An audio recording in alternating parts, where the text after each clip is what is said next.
And we welcome Nova radio host Michael Whipper Whipfley and global online safety expert at Qoria, Yasmin London. Hello, team. Hi, thank you. Thanks for having me on. We'll start with you. Tell us why, because we know your face from radio. Thank you. Yeah, very well known. But this is like you're stepping up. This is some serious space here. It's a big one. Yeah. It's a big one, and it's a really important topic. And you know, discussing it with a mate of mine, Rob Galuzzo, who's behind 36months.com.au. We need your signature there. We read the detail, we went through the data, and we know, yes, at the same time, there's people that are educated in the topic, and they're out there trying to say it.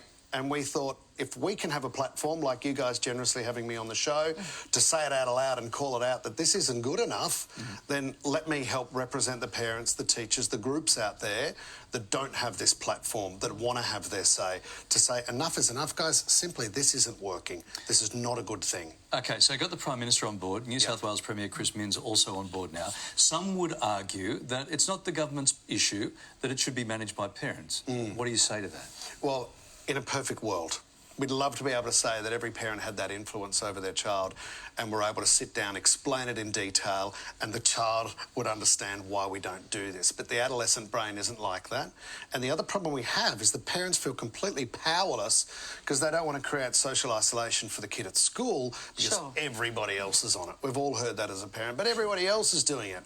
Well, that can't be the answer. So if the answer is simply a parent being able to say, guys, this doesn't work, then by all means, job done. But that's not the case. That's not implemented in the homes. So what we're talking about is enforcement here. So the 36-month alludes to it's now 13. You want to raise that to 16. So that's exactly right. Give kids an extra 36 months to just be kids and not have to worry about social media. But how would enforcement work? Just say we did get this through and write illegal or whatever for kids not to be on social media until 16. How would enforcement work? What would it look like? That's the big question. I think, you know, awareness-raising campaigns like this are so critical, and this has been a really, really powerful one. And in changing cultural norms, it's an amazing initiative. But it is, how do we enforce it? How do we make sure that this legislation works? And it comes down to things like age verification technology, which at the moment, typically, depending on who you speak to, is easy to bypass. You know, a lot of what's been put forward does have holes in it.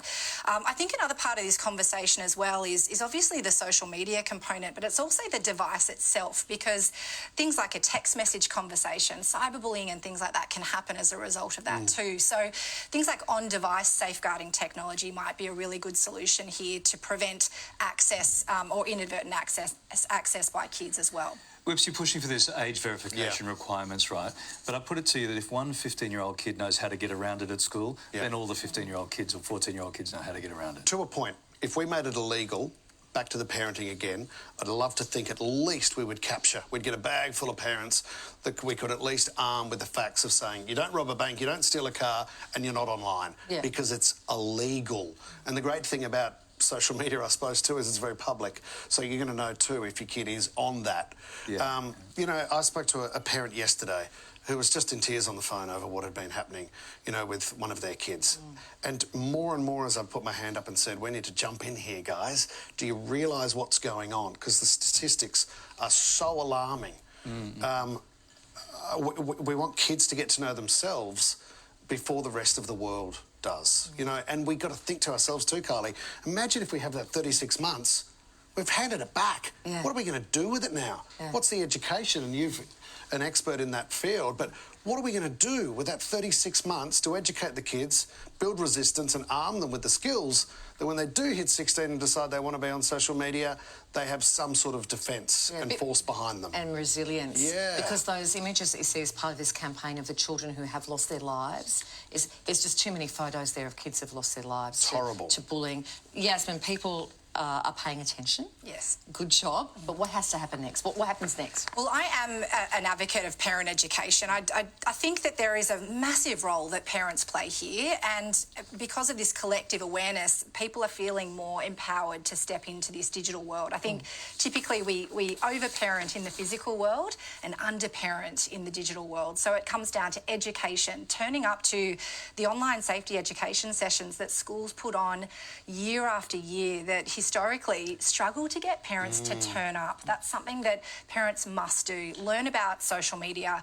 Importantly, why kids love it, so that you can have balanced conversations as to what the risks are, but also the benefits. So you're not always demonising the technology. I know that sounds a little bit kind of ironic, but we've got to be able to communicate in the right way with kids to get their buy-in as well.